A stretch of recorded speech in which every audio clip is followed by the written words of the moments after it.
आज हम बात करेंगे कक्षा 10 विज्ञान विषय का मॉडल पेपर। पहला क्वेश्चन है, स्पष्ट दृष्टि की न्यूनतम दूरी है। तो ऑप्शन ए है 25 सेंटीमीटर, ऑप्शन बी है 50 सेंटीमीटर, ऑप्शन सी है 100 सेंटीमीटर, ऑप्शन डी है अनंत। स्पष्ट दृष्टि की न्यूनतम दूरी कह रहा है तो 25 सेंटीमीटर, ऑप्शन सी सही होगा। यदि कहेगा अधिकतम दूरी तो अनंत सही होगा। तो हमारा ऑप्शन सही कौन है? ए है। ऑप्शन दूसरा क्वेश्चन है, चुंबकीय क्षेत्र की तीव्रता का मात्रक।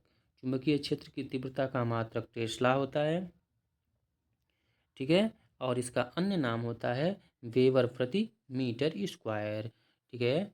अब हम बात करते हैं तीसरे क्वेश्चन पे। तीसरा क्वेश्चन क्या है, एक अवतल दर्पण की वक्रता त्रिज्या 20 सेंटीमीटर है, इसकी फोकस दूरी क्या होगी? तो फोकस दूरी क्या होगी? तो आर बराबर क्या होता है? 2f, ठीक है, आर बराबर 2f। तो एफ बराबर क्या हो जाएगा? आर बटे 2। तो क्या है, अवतल दर्पण है तो माइनस रहेगा। इस तरीके से जब रखेंगे 10/2 माइनस के साथ में, सॉरी 20/2 तो कितना आ जाएगा? माइनस का 10 सेंटीमीटर आ जाएगा। माइनस का 10 सेंटीमीटर, ऑप्शन ये सही हो जाएगा, ठीक है। अब हम बात करते हैं क्वेश्चन नंबर 4 में। क्या है? डायनमो परिवर्तित करता है। डायनमो परिवर्तित करता है, इसका डायनमो को जनरेटर बोलते हैं। क्या करता है डायनमो? ये यांत्रिक ऊर्जा को विद्युत चुंबकीय प्रेरण के सिद्धांत का उपयोग करके ये क्या करता है? विद्युत ऊर्जा में परिवर्तित करता है। तो कौन सा ऑप्शन सही होगा? यांत्रिक ऊर्जा को प्रकाश ऊर्जा में, सॉरी, विद्युत ऊर्जा में परिवर्तित करने का मतलब ये है कि ये यांत्रिक ऊर्जा को प्रकाश ऊर्जा में, डायनमो क्या करता है? यांत्रिक ऊर्जा को प्रकाश ऊर्जा में परिवर्तित करता है। किस सिद्धांत पर? चुंबकीय प्रेरण के सिद्धांत पर। तो कौन सा ऑप्शन सही होगा इसमें? ऑप्शन नंबर सी सही होगा, यांत्रिक ऊर्जा को प्रकाश ऊर्जा में, ठीक है। अब पांचवा क्वेश्चन है, विद्युत सामर्थ्य का सूत्र है। कौन सा सही है? तो कौन सा ऑप्शन सही है? सी, पी बराबर वी मल्टीप्लाई बाई आई। तो कौन सा ऑप्शन सही है इसमें? तो हम बात कर लेते हैं P बराबर V इंटू आई, ठीक है। ये किसका फार्मूला है? विद्युत सामर्थ्य का फार्मूला है। ऑप्शन सी सही है। छठवां क्वेश्चन है, छठवां क्वेश्चन क्या कह रहा है? छठवां क्वेश्चन है, बिजली का जो बल्ब होता है उसका जो फिलामेंट होता है वो किससे बना होता है? ऑप्शन ए है टंगस्टन का, ऑप्शन बी है लोहे का, ऑप्शन सी है तांबे का, ऑप्शन डी है पीतल का। यहाँ पर ऑप्शन थोड़ा मिस्टेक हो गया है, ये सी रहेगा और ये डी रहेगा, ठीक है। तो बिजली का जो बल्ब होता है वो फिलामेंट टंगस्टन का बना होता है। टंगस्टन धातु का बना होता है जो उच्च ताप पर पिघलता है, ठीक है।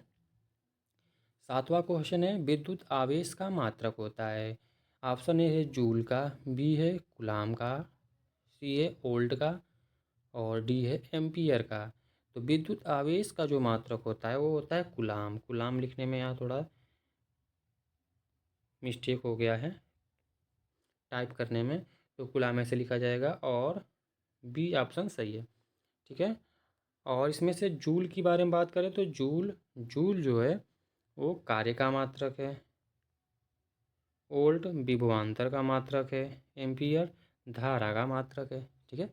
इस तरीके से सभी ऑप्शन का हम पोस्टमार्टम कर दिए, सबका अच्छे तरीके से समझा दिए। अब हम बात करते हैं क्वेश्चन नंबर 8 में, शुद्ध जल का पीएच मान कितना होता है? 0, 1, 7, 14। शुद्ध जल का पीएच मान जो होता है कितना होता है?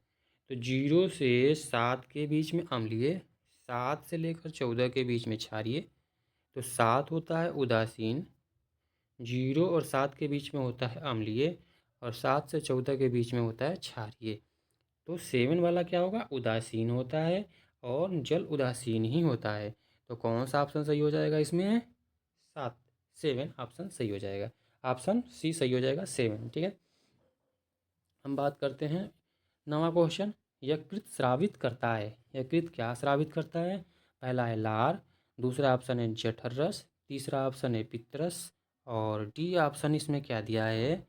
अग्नाशयी रस। यहाँ पे डी रहेगा, ठीक है। ये कौन स्रावित करता है? तो यकृत स्रावित करता है तो पित्तरस का स्रावित करता है। किसे स्रावित करता है? तो पित्तरस का स्रावित करता है।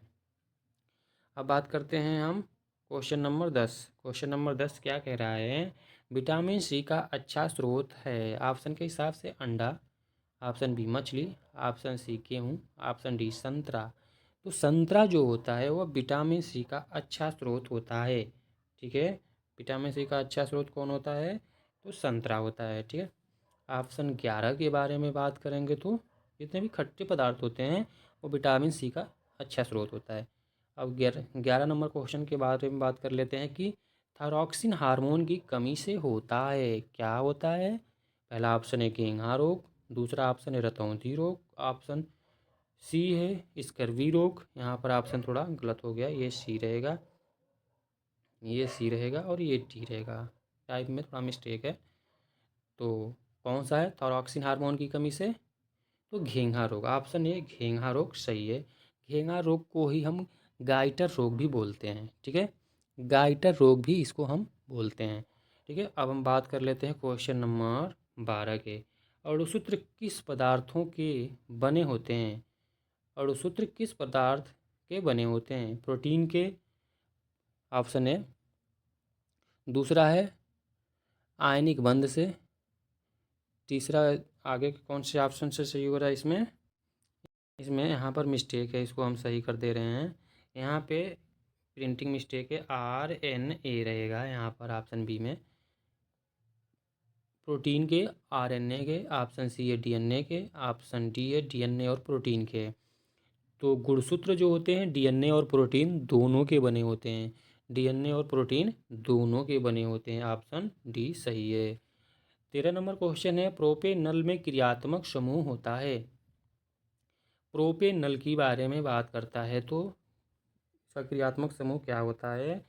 तो प्रोपेनल में क्रियात्मक समूह जो होता है वो CHO होता है। क्या होता है? CHO होता है।